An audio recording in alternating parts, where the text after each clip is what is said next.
Assalamualaikum warahmatullahi wabarakatuh. Kembali lagi di channel Tema Gorontalo. Untuk kisah kali ini masih melanjutkan dari kisah yang sebelumnya, yaitu sebuah kisah yang berjudul Pendaki. Dan sebelum kita lanjut, tekan dulu tombol like video ini, dan jangan lupa tekan juga tombol subscribe channel ini, dan nyalakan juga lonceng notifikasinya agar tidak ketinggalan cerita-cerita lainnya. Dan seperti apa untuk kelanjutan kisah ini? Langsung saja kita lanjut ke ceritanya.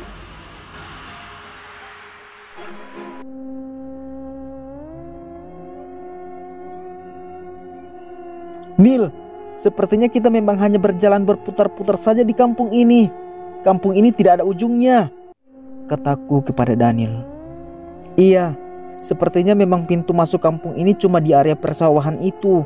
Jadi kemana kita harus mencari Panji kalau begini? Di hari itu, tiba-tiba cuaca menjadi mendung dengan suara gemuruh di langit. Angin yang dingin terasa berhembus menerpa wajah kami dengan bau menyan yang khas. Hujan kemudian turun membasahi tanah yang tadinya kering. Kami berdua kemudian akhirnya berteduh di teras musola itu. Tiba-tiba, dari arah dalam musola terdengar suara orang memanggil kami. Nak, sini, masuk dulu. Ternyata itu Bapak Marbot yang tadi. Kami kemudian masuk ke dalam musola itu dan duduk di depan Bapak Marbot yang sedang duduk juga. Kenapa kalian belum pergi juga? Kalian memang tidak takut di sini? Atau kalian memang ingin tinggal di sini? Tidak, Pak. Kami sebenarnya akan pulang, tetapi kami sedang mencari kawan kami yang kembali tadi ke kampung ini. Kenapa kawan kalian ingin kembali ke kampung ini lagi? Dia tidak percaya perkataan Bapak tadi dan berniat untuk pulang menggunakan ojek dari sini. Jadi begitu ya? Kalian sudah mengerti kan? Kampung ini tidak nyata. Iya, Pak, kami sudah tahu. Tiba-tiba Bapak itu menyentuh dahi kami berdua dengan telunjuk jarinya. Seketika Bapak itu menghilang dan musola yang tadinya bersih menjadi kotor, seram dan berdebu. Kami langsung keluar dari musola dan melihat kalau tidak ada hujan sama sekali, padahal tadi sedang hujan. Kami kemudian berjalan ke gang itu. Jalan gang itu sudah terlihat tidak seperti jalan, dan rumah-rumah warga yang tadinya bagus menjadi seperti rumah reot, usang dan menyeramkan. Dan ternyata yang lebih menyeramkan lagi, orang-orang yang ada di kampung ini berubah wujud. Ada yang berubah menjadi seekor kuda berkepala manusia. Aku melihat ibu-ibu yang tadinya sedang menyuapi anaknya makan, seketika berubah wujud menjadi makhluk seperti kera, tetapi mempunyai sayap. Wajahnya memiliki tanduk yang keluar dari kedua pipinya, matanya hijau. Anak-anak yang sedang bermain di halaman rumahnya berwujud seperti kadal berkepala manusia. Kami berdua merinding ketakutan. Kemudian kami berlari masuk ke dalam musola. Daniel di sana mau menangis saking takutnya melihat makhluk-makhluk itu. Dalam hati aku berpikir, sepertinya kami akan terjebak di sini.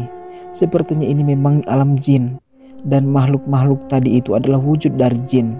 Aku mencoba berpikir tenang, tetapi malah membuatku semakin takut. Jangan-jangan kita akan terjebak di sini selamanya, Ron, katanya sambil menangis. Jangan bilang begitu. Sudahlah, kamu jangan menangis. Kami duduk berdua di dalam musola dan bingung apa yang harus kami lakukan. Cukup lama kami di dalam musola itu tanpa berani keluar, sampai tidak sadar kalau waktu sudah sore. Kami kelaparan di sana dan melihat isi ransel yang cuma tersisa satu bungkus roti. Kami memakannya dengan lahap. Sepertinya kita harus menginap di sini. Kita cari Panji besok pagi. Semoga besok keadaan di kampung ini kembali berubah. Iya, intinya aku mau pulang. Biarkan saja Panji jangan dicari. Tapi kalau kita tidak mencari Panji, kita tidak akan bisa keluar dari kampung ini. Ya sudah, besok kita cari Panji. Kami kemudian membangun tenda di dalam musola itu dan segera masuk ke dalam. Badan sudah direbahkan dan bersiap untuk tidur. Tiba-tiba terdengar suara kaki melangkah masuk ke dalam musola. Suaranya semakin mendekat ke arah tenda kami.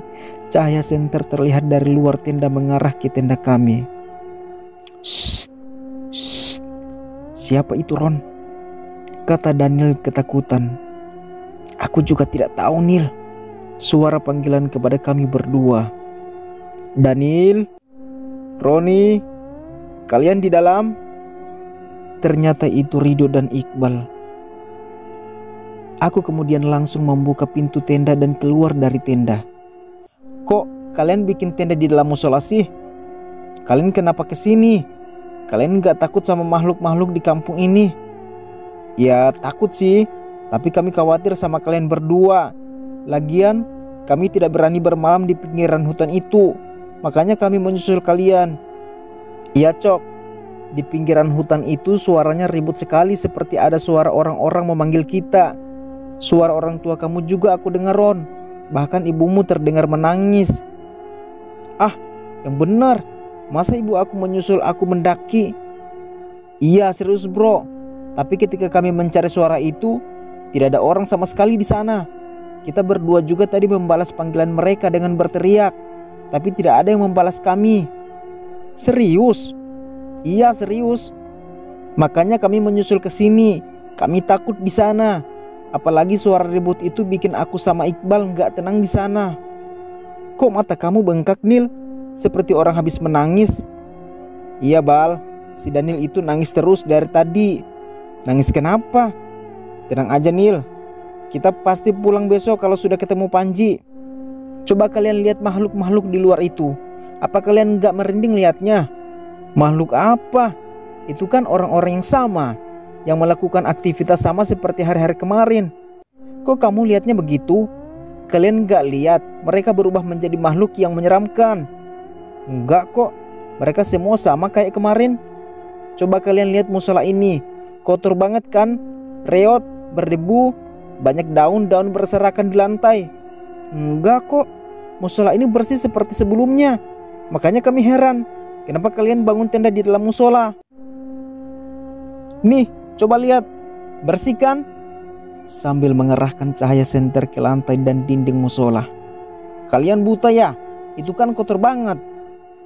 Ternyata pandangan aku sama Daniel berbeda dengan pandangan Rido dan Iqbal. Apa jangan-jangan penglihatan kita berubah gara-gara dahi kita disentuh sama bapak yang tadi ya? Kataku kepada Daniel. "Iya, bener banget. Kayaknya memang gara-gara itu, Ron." "Emangnya apa yang terjadi tadi?" "Kami ketemu bapak marbot itu. Kemudian dahi kami disentuh. Seketika penglihatan kami berdua menjadi berubah menjadi menyeramkan. Terus kemana bapak marbot itu pergi? Dia tiba-tiba menghilang." "Kok bisa menghilang?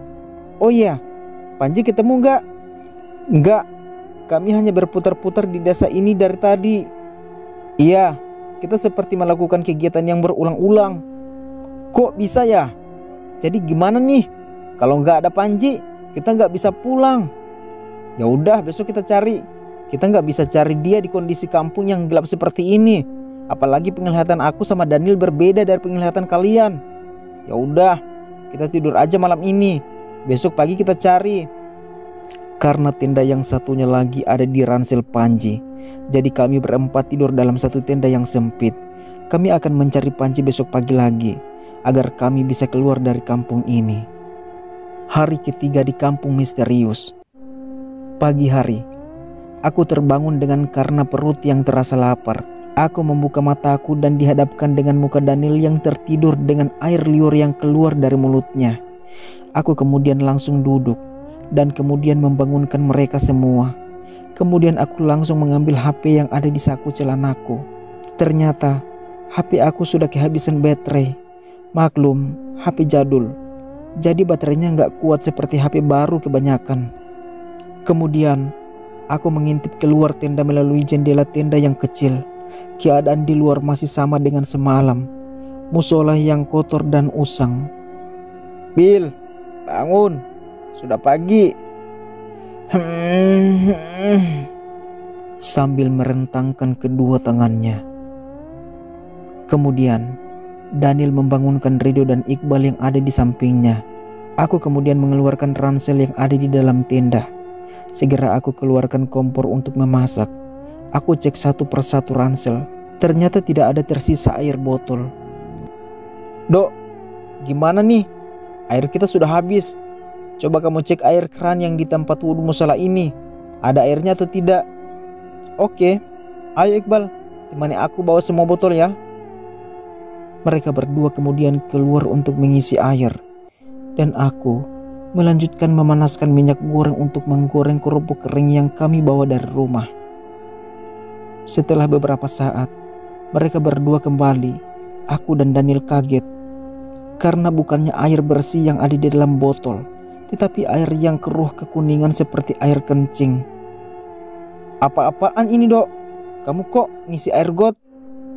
Iya cok, kok kamu jorok banget isi air got?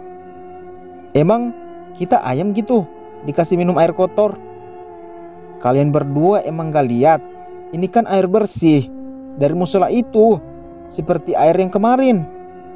Kan jelas itu airnya keruh banget. Keruh gimana? Lihat ini. Aku terdiam sesaat. Mungkin ini memang seperti penglihatan aku dan Daniel sebelumnya. Semua yang aku lihat di kampung ini seram dan kotor. Aku langsung menjelaskan kepada mereka dan baru mereka mengerti. Kemudian airnya mereka buang dan aku lanjut memasak meskipun cuma menggoreng kerupuk. Jadi kita gak bisa masak nasi nih? Ya apa boleh buat, airnya gak ada. Ya udah, apa yang ada aja kita makan. Kemudian kami sarapan pagi dengan hanya memakan kerupuk. Setelah itu, kami langsung membereskan tenda dan siap untuk mencari Panji kembali. Aku keluar sendirian untuk memastikan keadaan di luar. Ternyata keadaan di luar masih sama. Makhluk yang menyeramkan itu masih ada dengan aktivitas yang sama. Tidak berubah sama sekali. Aku kemudian menjelaskan kepada Daniel kalau semua itu cuma ilusi saja. Mereka walaupun seram tidak akan menyakiti kita.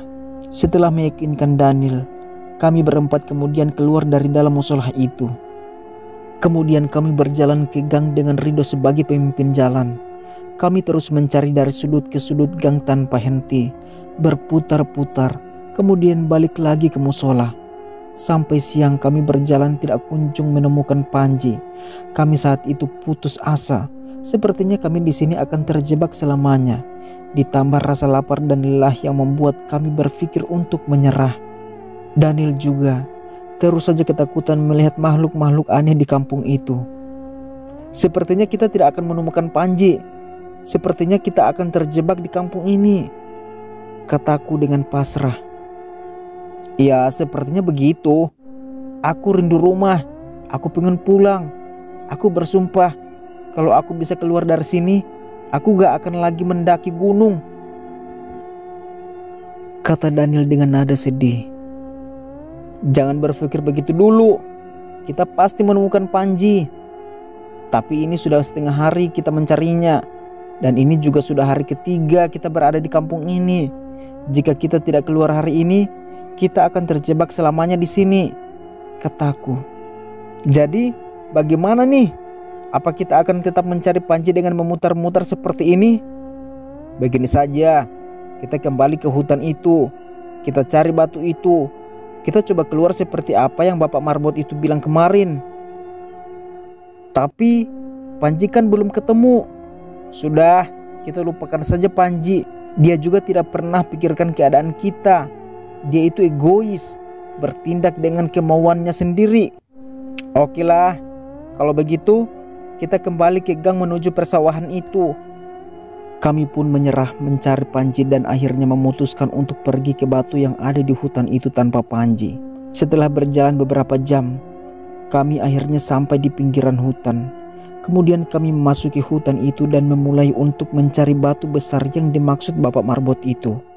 Rasa haus yang tak tertahankan membuat aku sedikit pusing. Tenggorokan yang kering yang memaksaku untuk sesekali menelan ludah.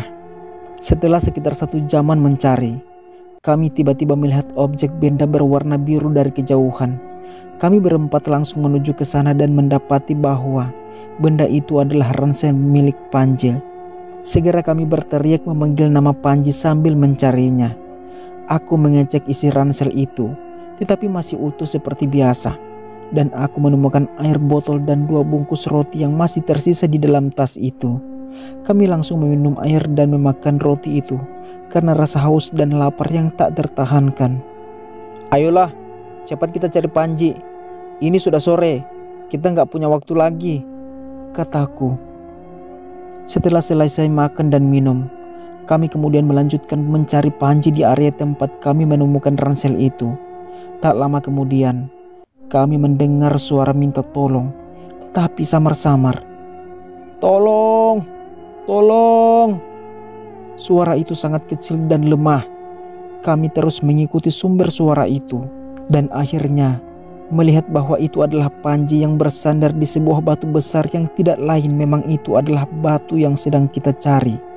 Kami langsung berlari menuju Panji dan memberikan sedikit air yang tersisa di dalam botol. Ayo, dengan suara nafas yang terengah-engah. Ayo apa Panji? Dengan panik. Ayo kita pergi. Ayo kita pergi dari sini. Badan Panji di sana sangat lemas sampai tidak mampu untuk berdiri. Aku kemudian membantunya berdiri dengan merangkulnya. Apa yang sebenarnya terjadi padamu, Panji? Aku sepertinya akan mati. Kamu jangan bilang begitu, Panji. Ayo cepat kita keliling batu ini sebanyak 3 kali. Tidak membuang waktu lagi, kami kemudian bersama-sama mengelilingi batu besar itu sebanyak 3 kali sambil merangkul Panji yang sudah lemas. Setelah putaran terakhir selesai, kami kemudian bersama-sama mengucapkan salam. Apa kita sudah kembali ke hutan yang sebenarnya? Nggak tahu juga. Tidak ada bedanya dengan hutan yang pertama kali kita kesini 2 hari yang lalu. Cara mengetahuinya bagaimana? Iya, gimana cara kita tahu kalau kita sudah di dunia yang nyata? Biar aku yang mengeceknya. Caranya gimana, Ron? Tenang, aku bakalan turun lurus ke tempat ujung hutan yang tadi. Kalau aku menemukan area persawahan itu lagi, berarti kita belum keluar dari alam gaib ini. Baiklah Ron, hati-hati ya. Kamu perlu ditemani gak? Tidak usah, kalian tunggu saja di sini. Kemudian aku menyandarkan Panji di batu itu. Kemudian berlari ke bawah menurun hutan itu. Dari kejauhan ternyata masih terlihat area persawahan itu. Sepertinya kita memang masih berada di alam gaib itu. Kemudian aku kembali berlari lurus ke hutan menuju mereka. Kita belum keluar dari alam gaib ini, teman-teman. Sepertinya yang kita lakukan itu tidak membuat kita keluar dari sini, kataku dengan pasrah. Kami seketika langsung duduk terdiam tanpa berkata-kata. Cahaya di hutan juga sudah mulai redup karena matahari sudah akan tenggelam dan kami akan terlambat untuk keluar dari alam ini.